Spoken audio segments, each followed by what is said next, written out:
Minister Priyanka Kharge ji Khanapur taluk ಪಂಚಾಯಿತಿಯ ದೋಸ್ತಿ ಕಟ್ಟಡ ನೋಡಿಜಿ.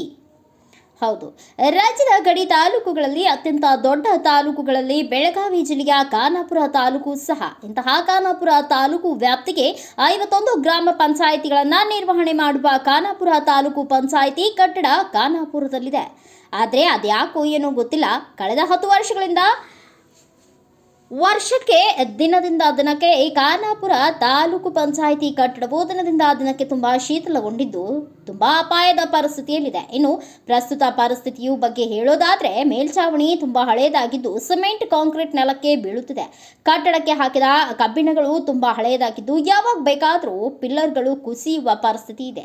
ಮಳೆಗಾಲದಲ್ಲಂತೂ ಈ ಕಟ್ಟಡವು ಸಂಪೂರ್ಣವಾಗಿ ಸೋರುತ್ತದೆ. ಇನ್ನು ಇಲ್ಲಿರುವ ಸಿಬ್ಬಂದಿಗಳು ಹಾಗೂ ಅಧಿಕಾರಿಗಳು ಮತ್ತು ದಿನನಿತ್ಯ ಬರುವ ಗ್ರಾಮ ಪಂಚಾಯಿತಿಗಳ ಅಧಿಕಾರಿಗಳು, ಸಿಬ್ಬಂದಿಗಳು ಮತ್ತು ಸಾರ್ವಜನಿಕರಿಗೆ ತುಂಬಾ ಅಪಾಯವಾಗುವ ಸಂಭವವಿದೆ. ಇನ್ನೊಂದು ಕಡೆ ಬೆಳಗಾವಿ ಜಿಲ್ಲೆಯ ಎಲ್ಲ ತಾಲೂಕು ಪಂಚಾಯಿತಿಗಳ ಕಟ್ಟಡಗಳಿಗೆ ಮತ್ತೆ ಅನುದಾನ ಬಿಡುಗಡೆ ಮಾಡಿ ಅವುಗಳನ್ನು ಉನ್ನತೀಕರಿಸುವ ಉದಾಹರಣೆ ಇವೆ. ಆದರೆ ಅದ್ಯಾಕೋ ಏನೋ ಗೊತ್ತಾಗ್ತಿಲ್ಲ, ಗಡಿ ತಾಲೂಕು ಎಂಬ ತಾರತಮ್ಯವೋ ಅಥವಾ ಈ ಭಾಗದ ಜನಪ್ರತಿನಿಧಿಗಳ ಇಚ್ಛಾಶಕ್ತಿ ಕೊರತೆಯಿಂದ ಇಲ್ಲಿಯವರೆಗೂ ಸಹ ಕಟ್ಟಡಕ್ಕೆ ಚೈತನ್ಯದ ರಕ್ಷಣೆ ಭಾಗ್ಯ ಸಿಕ್ಕಿಲ್ಲ. ಇದರಿಂದ ನಮ್ಮ ನ್ಯೂಸ್ ಸಮೂಹದ ರಾಜ್ಯ ಉಪಸಂಪಾದಕ ಬಸವರಾಜು ಭೇಟಿ ಕೊಟ್ಟು ಸಮಗ್ರವಾಗಿ ವರದಿ ತಯಾರಿಸಿ ಬೆಳಕು ಚೆಲ್ಲುವ ಕೆಲಸ ಮಾಡಿದ್ದಾರೆ. ಏನಪ್ಪ ಎಲ್ಲೋ ಹೋಗಿದ್ದಾರೆ ಬಸವರಾಜ್ ಅಂತೀರಾ? ಈಗ ನಾನು ತೋರಿಸ್ತಾ ಇರ್ತಕ್ಕಂಥದ್ದು ನೋಡ್ರಿ, ಕರ್ನಾಟಕದ ಒಂದ್ ರೀತಿ ಗಡಿ ತಾಲೂಕುಗಳಲ್ಲಿ ಒಂದು ಖಾನಾಪುರ. ಈ ಖಾನಾಪುರದ ಒಂದ್ ರೀತಿ 51 ಗ್ರಾಮ ಪಂಚಾಯತಿಗಳು ಬರ್ತವೆ. ಇವಕ್ಕೆ ಮೇಲುಸ್ತರವಾಗಿ ತಾಲೂಕ್ ಪಂಚಾಯತಿ, ಖಾನಾಪುರ ತಾಲೂಕ್ ಪಂಚಾಯತಿ ಇದೆ. ಬಹುಶಃ ಮತ್ತೆ ಭಾಗಶಃ ಈ ಖಾನಾಪುರ ತಾಲೂಕ್ ಪಂಚಾಯತಿ ಪ್ರಸ್ತುತ ಕಚೇರಿಯ ದುಸ್ಥಿತಿ ನೋಡಿದ್ರೆ ಅಯ್ಯೋ ಪಾಪ ಅನ್ಸುತ್ತೆ.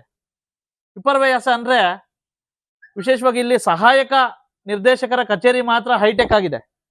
ಆಯ್ತಾ, ಇನ್ನೆಲ್ಲ ಬಹುತೇಕ ಕಚೇರಿ ಕಟ್ಟಡಗಳು, ವಿಶೇಷ ಕಟ್ಟಡ ಫುಲ್ಲು ದುಸ್ಥಿತಿ ಇದೆ. ಆದ್ರೆ ಸಹಾಯಕ ನಿರ್ದೇಶಕರ ಕಚೇರಿ ಮಾತ್ರ ಹೈಟೆಕ್ ಆಗಿದೆ. ಆದರೆ ಇನ್ನಿಲ್ಲಿರ್ತಕ್ಕಂಥ ಏನು ಸಿಬ್ಬಂದಿಗಳದ್ದು ಇದಾಯ್ತು, ಮತ್ತೆ ಸಾಕಷ್ಟು ಕಂಪ್ಯೂಟರ್ಗಳು ಇದಾಯ್ತು, ಸಾಕಷ್ಟು ಸೋರ್ತೈತೆ ಮಳೆಗಾಲದಲ್ಲಿ. ಮತ್ತೆ ಈ ಕಟ್ಟಡ ಅಂತೂ ಸಿಕ್ಕಾಪಟ್ಟೆ ದುಸ್ಥಿತಿಯಾಗಿದೆ, ಯಾವಾಗ ಬೀಳ್ತೈತೋ ಗೊತ್ತಿಲ್ಲ. ಹಾಗಾಗಿ ಮಾನ್ಯ ಪ್ರಿಯಾಂಕಾ ಖರ್ಗೆ ಅವರೇ, ಗ್ರಾಮೀಣಾಭಿವೃದ್ಧಿ ಸಚಿವರೇ, ಏನು ಖಾನಾಪುರ ತಾಲೂಕ್ ಪಂಚಾಯತಿಯ ಕಟ್ಟಡದ ದುಸ್ಥಿತಿ ನೋಡಿದ್ದೀರಾ ಅಂತಕ್ಕಂಥ ಸ್ಟೋರಿಗೆ ಸ್ವಾಗತ. ವಿಶೇಷವಾಗಿ ಒಂದ್ ರೀತಿ ನೋಡಿ, ಸಾಕಷ್ಟು ಕಟ್ಟಡ ಕೆಟ್ಟಿದೆ. ಮಳೆಗಾಲದಲ್ಲಿ ಇರ್ತಕ್ಕಂಥ ಸಿಬ್ಬಂದಿಗಳು ಕೆಲಸ ಮಾಡೋದು ಹೆಂಗೆ, ಮತ್ತೆ ಇಲ್ಲಿ ನೋಡಿ ಇದು ಸಾಕಷ್ಟು ಒಂದ್ ರೀತಿ ಯಾವಾಗ ಬೀಳ್ತೈತೋ ಗೊತ್ತಿಲ್ಲ. ಆದ್ರೆ ನೀವು ತಾಲೂಕ್ ಪಂಚಾಯತಿಲಿ ಮಾನ್ಯ CO ಸಾಹೇಬ್ರು ಜಿಲ್ಲೆಯಲ್ಲಿ ಎಲ್ಲ ಒಂದ್ ರೀತಿ ತಾಲೂಕ್ ಪಂಚಾಯತಿಗೆ ಎಲ್ಲ ಕೊಟ್ರಿ ಒಂದ್ ರೀತಿ ಅಭಿವೃದ್ಧಿಗೆ. ನೋಡಿ ಇದೆಲ್ಲ ಮಳೆಗಾಲದಲ್ಲಿ ಸಾಕಷ್ಟು ಸೋರುತ್ತೆ, ಸಾಕಷ್ಟು ಮೋಲ್ಡಿಂಗ್ ಎಲ್ಲ ಸಾಕಷ್ಟು ಇದಾಗಿದೆ. ಇಂತಹ ಸಂದರ್ಭದಲ್ಲಿ ಯಾವ ರೀತಿ ಇಲ್ಲಿರ್ತಕ್ಕಂಥ ಸಿಬ್ಬಂದಿಗಳು ಯಾವ ರೀತಿ ಕೆಲಸ ಮಾಡೋದು ಅಂತಕ್ಕಂಥದ್ದೇ ಗೊತ್ತಾಗ್ತಾ ಇಲ್ಲ. ಬರೇ ಇಲ್ಲಿರ್ತಕ್ಕಂಥ ಒಂದ್ ರೀತಿ ಸಹಾಯಕ ನಿರ್ದೇಶಕರ ಕಚೇರಿ ಮಾತ್ರ ಹೈಟೆಕ್ ಮಾಡ್ಕೊಬಿಟ್ರೆ ಸಾಲದು. ಎಲ್ಲ ಸಿಬ್ಬಂದಿಗಳು ಕೂರ್ತಕ್ಕಂಥದ್ದು, ಇವುಗಳು ಕೂಡ್ತಕ್ಕಂಥದ್ದು, ಸಿಬ್ಬಂದಿಗಳು ಕೂಡ್ತಕ್ಕಂಥ ಎಲ್ಲಾ ಕಚೇರಿಗಳನ್ನ ಹೈಟೆಕ್ ಮಾಡಬೇಕು ಅಂತಕ್ಕಂಥದ್ದು ಒಂದ್ ರೀತಿ ಅಭಿಪ್ರಾಯ. ಈಗ ಬನ್ನಿ, ಸಾಕಷ್ಟು ಎಲ್ಲೆಲ್ಲಿ ಸೋರ್ತವೆ ಅನ್ನೋದ್ರ ಬಗ್ಗೆ ನಿಮ್ಗೆ ಕಣ್ಣಾರೆ ತೋರಿಸ್ತೀನಿ.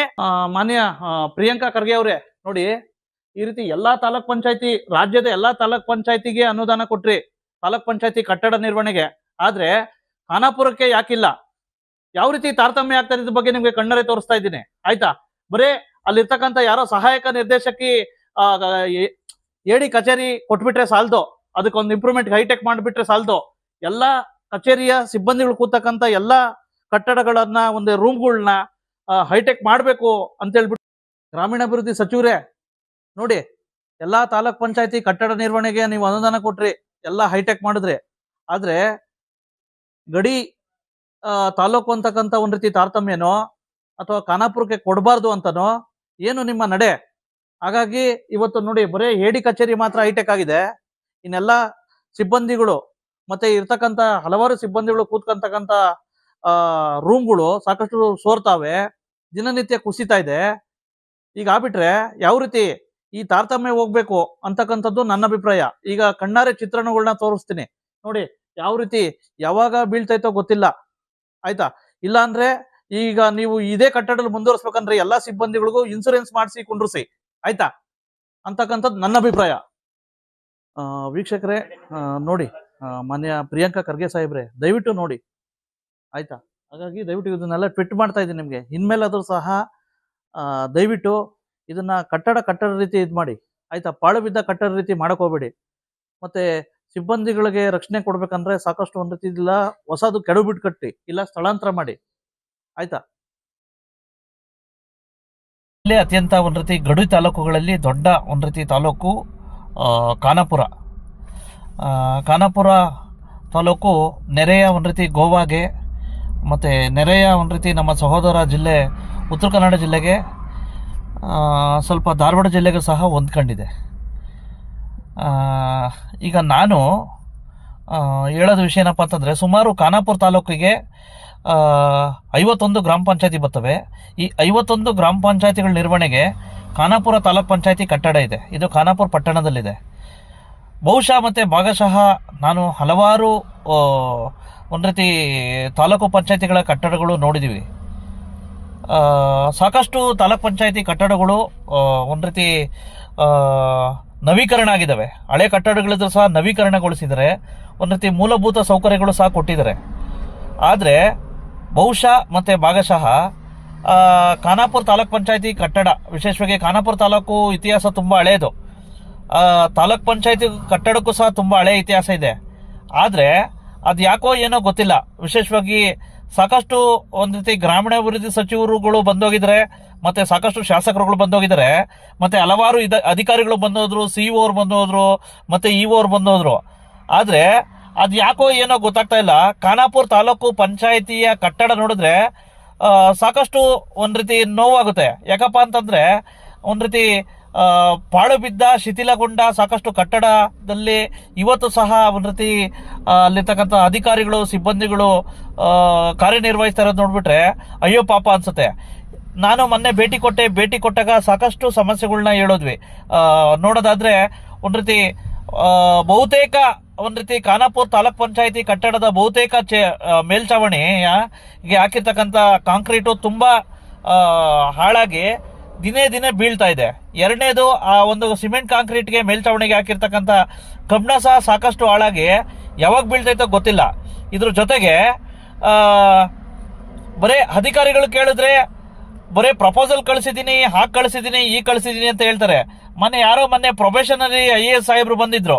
ಸರ್ ಇದ್ರ ಬಗ್ಗೆ ಹೇಳಿಕೆ ಕೊಡಿ ಅಂತ ಕೇಳಿದೆ. ಇಲ್ಲ ಇದನ್ನ ಆಲ್ರೆಡಿ ಕಳಿಸಿದೀವಿ, ಪ್ರಪೋಸಲ್ ಕಳಿಸಿದೀವಿ ಅಂತ ಹೇಳ್ತಾರೆ. ಹೇಳ್ಬಿಟ್ಟು ಜಾರ್ಕತ್ತಾರೆ. ಆದರೆ ಯಾರು ಹೊಣೆ? ಸಾಕಷ್ಟು ಒಂದು ರೀತಿ 51 ಗ್ರಾಮ ಪಂಚಾಯತಿಗಳಿಗೆ ಸಂಬಂಧಿಸಿದ ಸಾಕಷ್ಟು ಮಾಹಿತಿ ಇರುತ್ತೆ, ಸಾಕಷ್ಟು ಕಂಪ್ಯೂಟರ್ಗಳು ಇರ್ತವೆ, ಸಾಕಷ್ಟು ದಾಖಲೆಗಳು ಇರ್ತವೆ. ಇಂಥ ಸಂದರ್ಭದಲ್ಲಿ ಈ ರೀತಿ ಆಗ್ಬಿಟ್ರೆ ಯಾವ ರೀತಿ? ಮತ್ತೆ ನಮ್ಮ ಜನಪ್ರತಿನಿಧಿಗಳಂತೂ ಬಿಡಿ, ಖಾನಾಪುರ ತಾಲೂಕಿನ ಜನಪ್ರತಿನಿಧಿಗಳು ಪ್ರತಿ ಸಲ ಹೊಸೊಬ್ರು ಆರಿಸಿ ಬರ್ತಾವ್ರೆ. ಯಾಕಪ್ಪ ಅಂದ್ರೆ 5 ವರ್ಷಕ್ಕೊಂದೊಂದ್ಸಲ ಹೊಸೊಬ್ರು ಆರಿಸಿ ಬರ್ತಾ ಇರೋದ್ರಿಂದ ಎಲ್ಲ ಒಂದ್ ಕಡೆ ಅವ್ರಿಗೆ ಕೆಲಸ ಯಾವ ರೀತಿ ತಗೋಬೇಕು ಅನ್ನೋದು ಸ್ವಲ್ಪ ಕೊರತೆ ಆಗ್ತಾ ಇದೆಯೋ ಅನ್ನೋದು ನನ್ನ ಅನಿಸಿಕೆ. ಮತ್ತೆ ಮಾನ್ಯ ಪ್ರಿಯಾಂಕಾ ಖರ್ಗೆ ಅವ್ರಿಗೆ ವಿಶೇಷವಾಗಿ ನಾನು ನೇರವಾಗಿ ಪ್ರಶ್ನೆ ಹಾಕ್ತೀನಿ.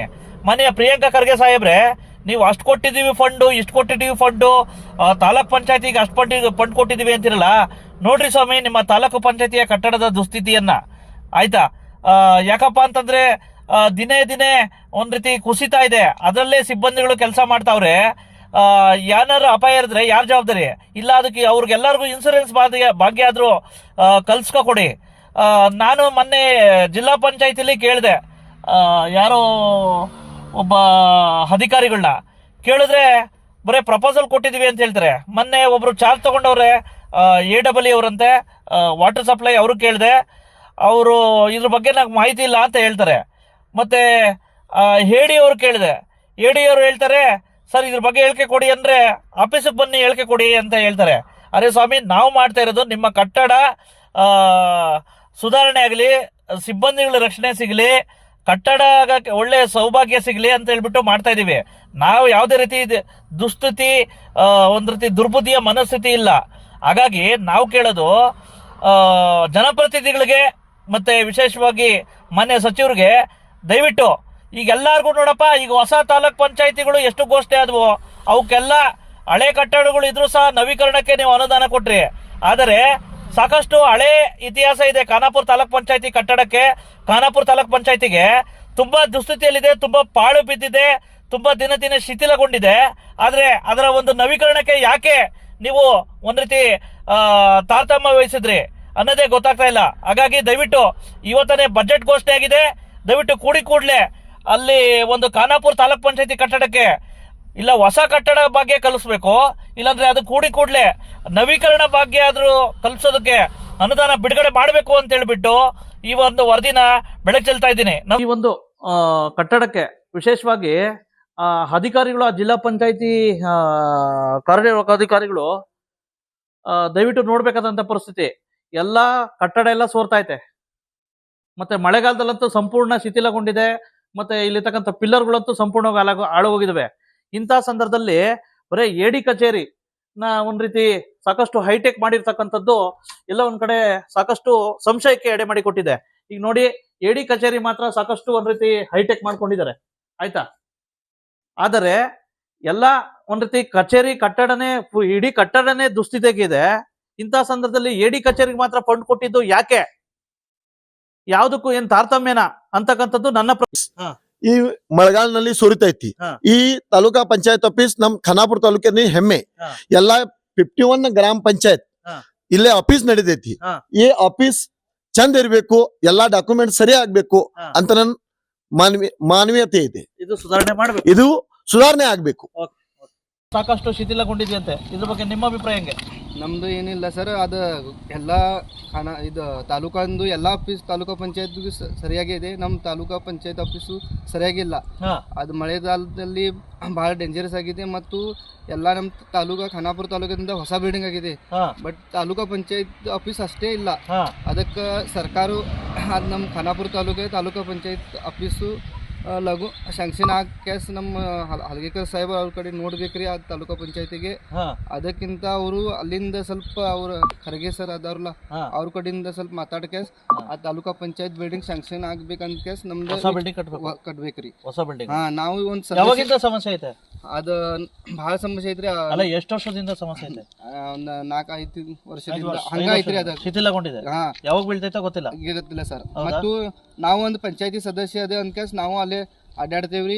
ಮತ್ತೆ ನಾವು ಮುಂದೆ ಏನ್ ಕೆಲಸ ಅದೇ ಅಲ್ಲಿ ಹೋಗ್ತೇವ್ರಿ. ಅದಕ್ಕೆ ಅವರು ನಮ್ ಬಿಲ್ಡಿಂಗ್ ನಮ್ಮ ಸದಸ್ಯ ಅಂತ ಕೇಸ್ ಆಗ್ಬೇಕಂತ ಕೇಸ್ ನಮ್ದು ವಿಚಾರ.